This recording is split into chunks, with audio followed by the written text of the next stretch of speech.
We're back and it's time for another class day. Tony Robbins is one of the most sought after seminars in the world, and you're getting to experience it right now. You can't even get into these things, I'm telling you.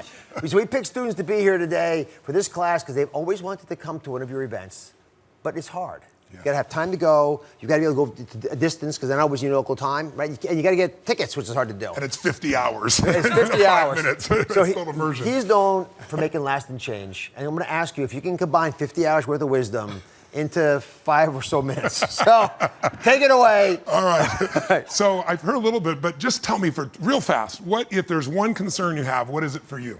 Anxiety. Anxiety. And what tends to trigger that? I feel like I'm at the point in my life where I need to figure out what I'm doing with my life, like right now. Okay. And so that pressure inside is really affecting you. How about for yourself? Fear of failure, loss. Okay. And what causes that? What triggers that most for you? I've had losses in life. I've had losses, from my family, and I've always been really success-oriented. Okay. So, I always want to exceed. I'm kind of an overachiever in a sense. And if you don't, it's not consistent with your identity, so it creates a pain. Exactly. I get it. How about for you? I'm a business owner, and just getting people on board with my idea, I don't have that niche market. Okay. And so doing my business plan has been so difficult because I'm creating something that's new. Okay. And it's failure almost too, in a sense where how do I succeed and get people on board and invest and, make this world a better place through my idea. And real quick. I get overwhelmed, and right now I'm overwhelmed because I just found out my mom has stage 3 ovarian cancer. Sorry. And yesterday I was in Toronto with her and literally drove home so I could be here with you. Wow. So I could get your perspective on it because I'm trying to stay super positive, but I also have to manage my life. Yes. And I live here, so sorting that out. Let me, in a couple of minutes, let me just introduce all of you to just a simple understanding of concept. All of you have targets, things that you're after. If you're gonna get a new result, if you're gonna grow your business, if you're gonna be able to support your mom, if you're gonna get rid of the anxiety, if you're gonna be able to overachieve and not have all that fear inside of you, you obviously need to get a new result. You're gonna have to get new action. We all know that. You don't get new results with old actions, doing the same thing. Exactly. What human beings can do, this is a human being, believe it or not, I majored in art. What human beings can do is amazing. What they will do is usually disappointing. It's not because we're not capable of it, it's because we don't have new actions because we get in certain emotional states that dominate us, like anxiety, like fear of failure, right? Like the fear of the loss of your mother as an example. So if you're in a state of fear, you're gonna behave very differently and get very different results, that's what that means right there, than if you were in a place of being courageous or bold or warm or connected or playful, any of those.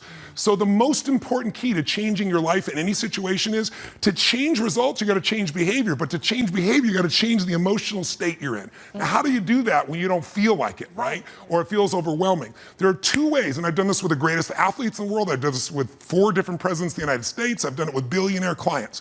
All you have to do to change your state is not try to think your way there, like I'm happy, and do a bunch of affirmations. Your brain's gonna go, BS, you are not happy, right? What you need to do is make a radical change in the way you use what we call your physiology. It's a big word, it just means the way you use your physical body. The way I'm speaking right now, because I got 5 minutes also, is sped up just a little bit. But if I said to you, there's a depressed person behind curtain number 1 over there, and I'll donate $100,000 to your best charity, your favorite charity, if you could describe what they're like physically. Tell me what's their posture like if they're depressed. You tell me. Slumped over. Slump. Where's their head? Where's their head? Down. Down. Are they breathing full or shallow? Shallow. And are they talking really fast or more slow? Slow. Loud or quiet? Probably quiet. You're all saying the same thing. How's that possible? Because you've all practiced this crap before, haven't you? No. But here's what you can find. If you take that same person and you change the tempo at which they move, you bring their shoulders back and change their breathing pattern, if they make a faster gesture, if they speak more rapidly, it fires off a different biochemistry in you. And in that state, you will take radically different actions. In fact, I've taught this for 40 years, and about 3 years ago, Harvard finally did a study where they proved what I did worked, and they called it these power positions. And what they showed was if you stand, everyone can try this, stand up just for a moment if you want, everybody at home can try it as well. So do something really silly. Put both your hands on your hips like Wonder Woman or Superman or that stuff, right? If you stand like this and you breathe deep for just 2 minutes, what the science found was that you will absolutely increase your testosterone by 20%, man or woman. You'll drop your cortisol, which, as you know, is the stress hormone, by 22%, and you're 33% more likely to take action if you wouldn't have before because fear would have stopped you. Now, I don't have people just stand like this. I have people move, use their voice, make radical changes in their bodies. You can have a seat just to get a feel. I know we're short on time, but you can try it later and you'll feel it after 2 minutes. Or, somebody who's, puts their arms back like this and their feet up, that'll produce the same state. It produces more certainty in you. And that certainty gets you to take different actions. So if you are in a situation, you think of the worst scenario, your mom dying, no, my business goes under, I never achieve at the level I need to, all the things I have anxiety about, the minute you focus on them, you go into those states of fear, and then you behave fearful, and you get lousy results. And when you get lousy results, what does it do to your brain? You go, see, I told you I couldn't do this. It becomes this negative loop. So how do we break out of it? We change our focus by asking better questions. Everybody in this room can try this. Just right now, answer this question in your mind. What is it in your life that you're proud of?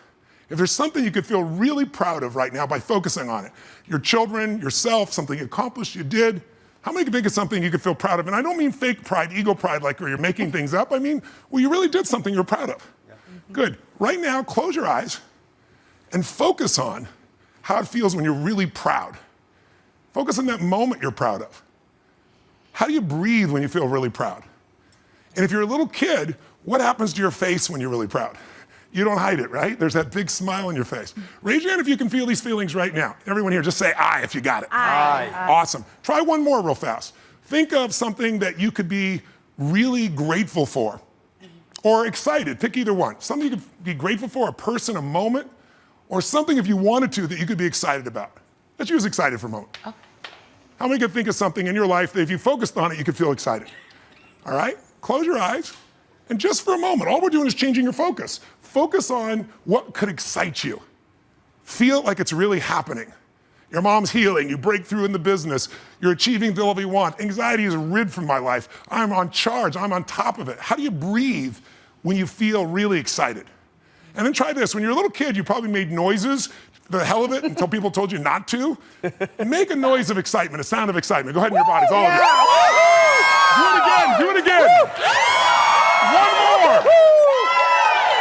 Open your eyes. How many feel that feeling in your body right now? Yeah. So if we change the state you're in, just by changing our focus or the way we use our bodies, strongly. Now, if you say, I'm gonna change my body, like I have people do firewalks sometimes or skydiving, and you go, they're scared, and they go, Mr. Robbins said that I should change my physiology, okay? Oh shoot, it didn't work. It's gotta be a radical change, right? Here's my question for all of you.